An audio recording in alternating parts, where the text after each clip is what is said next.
ustedes un muy buen día. Mi nombre es Sammy Castellanos. Voy a sustentar el proyecto de investigación denominado Impacto del índice de shock como predictor de una buena reanimación hídrica en pacientes víctimas de trauma en el sur de Colombia. Soy estudiante de la Fundación Universitaria Navarra de Medicina.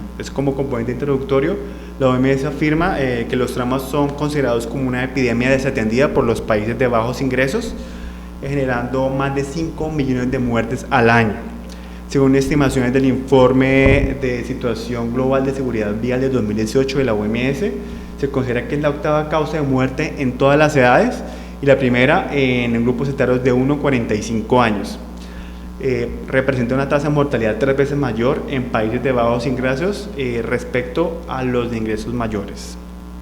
Cifras en Colombia, se considera que en el año 2009 se estimó que fallecieron un total de 6.892 personas por tipo de trauma. De estas, 5.638 eran hombres y 1.254 mujeres. Respecto a los lesionados, se reportaron 36.832 hombres. De estos hombres fueron 22.641 y mujeres 14.141.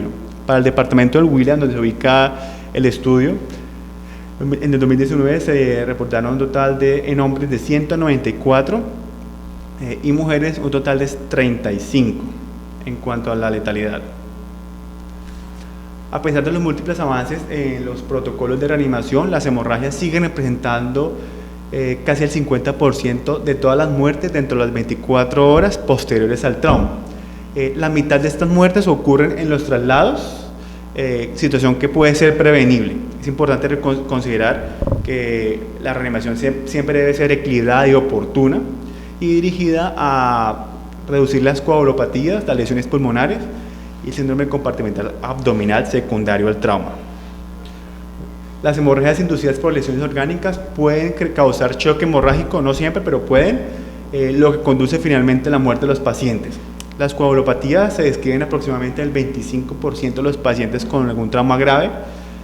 Además, se describe la hemorragia coagulopática, la cual tiene una fuerte asociación con las transfusiones masivas. Por tal motivo es necesario determinar cuáles pacientes en realidad sí las requieren, con el fin de reducir la mortalidad. Además, el personal médico debe velar por los recursos económicos de los sistemas de salud, más aún en países pobres como Colombia o los de Latinoamérica, y principalmente por la atención oportuna y veraz de los pacientes durante la primera hora, es decir, la hora oral. Además, se deben considerar tiempos cortos de transporte y transfusiones masivas con plasma fresco congelado y glóbulos rojos empaquetados, siempre y cuando los pacientes lo requieran. Para lograrlo, los equipos de atención prehospitalaria deben iniciar protocolos que incluyan índices tempranos de clasificación con el fin de dirigir los pacientes a centros especializados de trauma con el nivel adecuado y con la restauración hídrica o reanimación adecuada.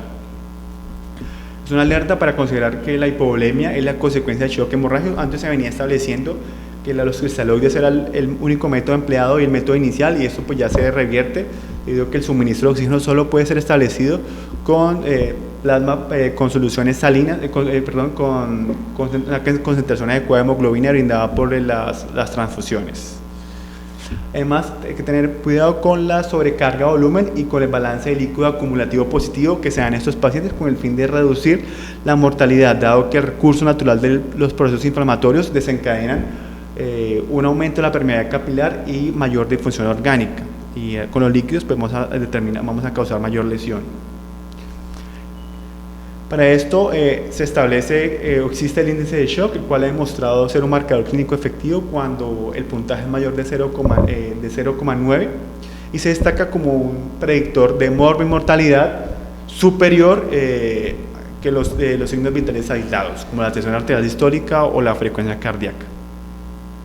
¿Cómo se calcula? Se divide la frecuencia cardíaca sobre la tensión arterial sistólica, donde puntajes mayores de 0,8 indican algún tipo de hemorragia, tiene alguna sensibilidad del 75% y especificidad del 86%.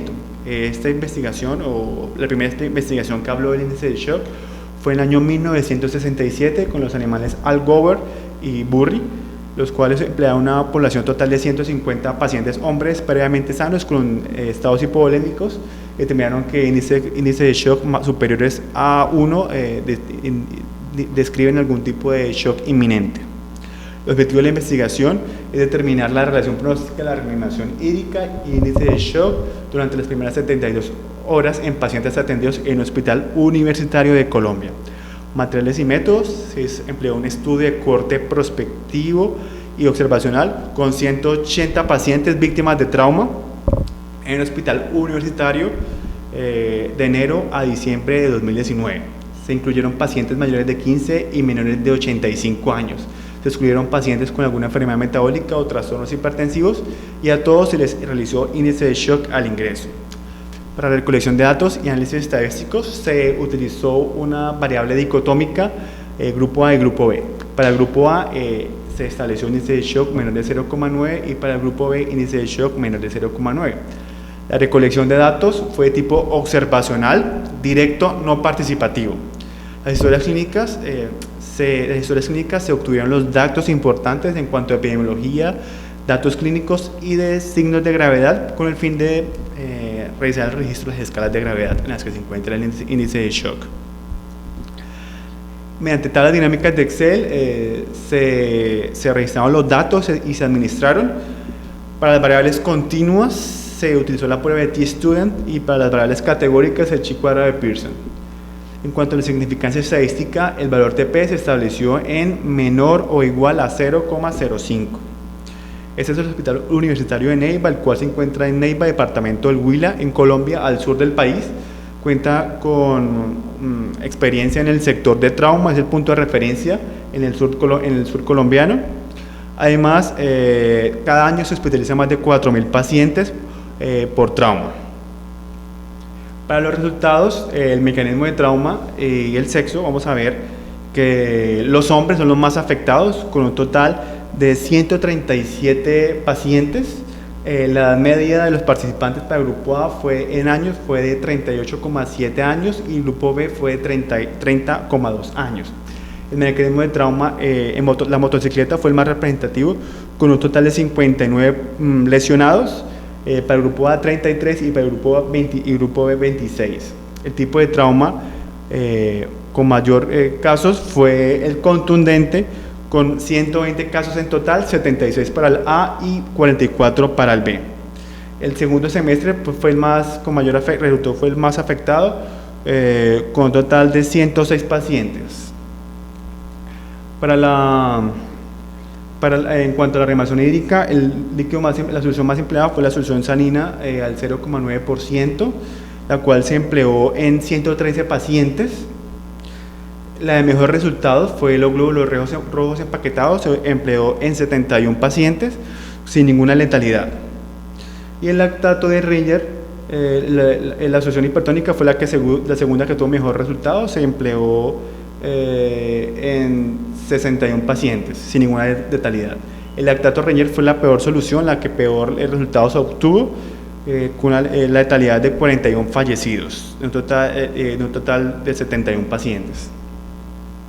Para las conclusiones, se estima que el índice de shock, específicamente mayores de 0,9, demuestra ser una herramienta útil para la predicción de resultados adversos en personas con algún tipo de trauma, especialmente traumas graves.